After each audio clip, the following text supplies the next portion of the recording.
ഇതാണ് 1505 നിർമ്മിച്ച പോർച്ചുഗീസുകാർ നിർമ്മിച്ച ഒരു കോട്ട. ഒരു പക്ഷേ കേരളത്തിൽ ആദ്യമായിട്ട് യൂറോപ്യൻ അധിനിവേശ ശക്തി നിർമ്മിച്ച ഒരു കോട്ടയാണെന്ന് പറയാം. ഇതിനെയാണ് നമ്മൾ സാധാരണ കണ്ണൂർ കോട്ട എന്ന് പറയുന്നത്. ഇവിടേക്ക് കടക്കണമെന്നുണ്ടെങ്കിൽ ടിക്കറ്റ് എടുക്കണം. ഇന്ത്യൻ പൗരന്മാർക്ക് 25 രൂപ, വിദേശികൾക്ക് 300 രൂപയാണ് ടിക്കറ്റ് നിരക്ക്. ഈ കോട്ടയുടെ ചുറ്റും വളരെ വലിയൊരു കിടങ്ങുണ്ട്.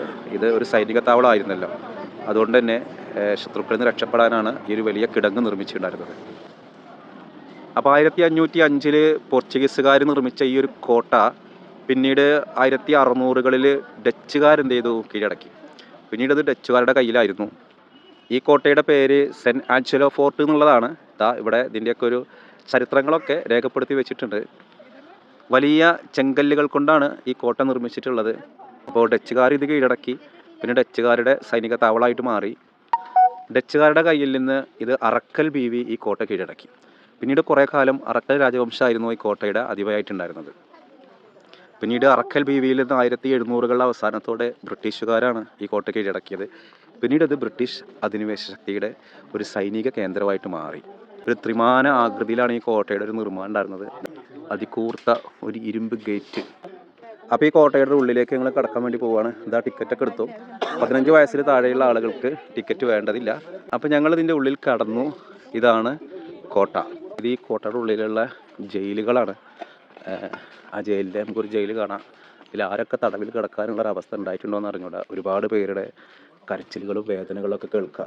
ഈ ഒരു ഇരുട്ടറയിൽ ആരൊക്കെയോ പണ്ടുണ്ടായിരുന്നു. ജയിലുകളാണ് ഈ ഭാഗത്തുള്ളത്. പലയിടങ്ങളിലായിട്ട് ഈ കോട്ടയിൽ ജയിലുകളുണ്ട്.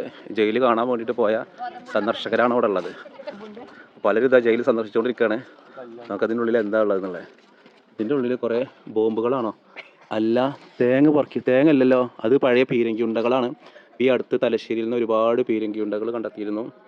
ആ പീരങ്കി ഉണ്ടകളാണ് ഈ കാണുന്നത്. കണ്ടല്ലോ, സമുദ്രത്തിലേക്ക് നിരീക്ഷണം നടത്താനും മറ്റും സാധിക്കുന്ന രീതിയിലാണ് പോർച്ചുഗീസുകാർ 1505 ഈ കോട്ട നിർമ്മിച്ചത്. ഇപ്പോൾ കണ്ടില്ലേ, ഇവിടെ വെയിൽ കൊള്ളുന്ന 2 സായിപ്പന്മാരെ കാണാം. ഇവരിപ്പോൾ നേരെ കടലിലേക്ക് ചാടുമോ? അതില്ല. അപ്പോൾ ഈ കോട്ടയിൽ നോക്കിയാൽ കടലിൻ്റെ ഒരു അടിപൊളി വ്യൂ കാണാം. ജയിൽ തന്നെയാണോ സംശയം? നമുക്ക് ഉള്ളിൽ കയറി നോക്കാമല്ലോ എന്താ സംഗതി എന്നുള്ളത്.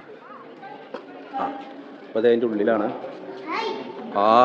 അടിപൊളി ഒരു നല്ല ഒരു ഈ കോട്ടയിൽ ഏറ്റവും ഭംഗിയുള്ള സാധനമാണ്. ഞാൻ ആദ്യം ജയിലാവും വിചാരിച്ചത്. ജയിലല്ല, ഇങ്ങനെ ഒരു ആർച്ച ആകൃതിയിൽ ഇതിലെ സാധനങ്ങളൊക്കെ സൂക്ഷിച്ചിരുന്നൊരു സ്ഥലമാണ്. ഇതാരും ഇവിടെ ഒളിച്ചിക്കുന്നുണ്ട്. ഒളിച്ചിക്കല്ല, ഫോട്ടോക്ക് പോസ്റ്റ് ചെയ്യാണ്. ഇതാ ഇവിടെ ഒരാൾ ഒളിച്ചിക്കുന്നുണ്ട്. ഇതാ ഭാര്യയും ഭർത്താവ്. അവിടെ കണ്ട് ഒളിച്ചു നിന്നിരുന്ന ആളെ ഭർത്താവാണ് ഇവിടെ ഒളിച്ചിക്കുന്നത്.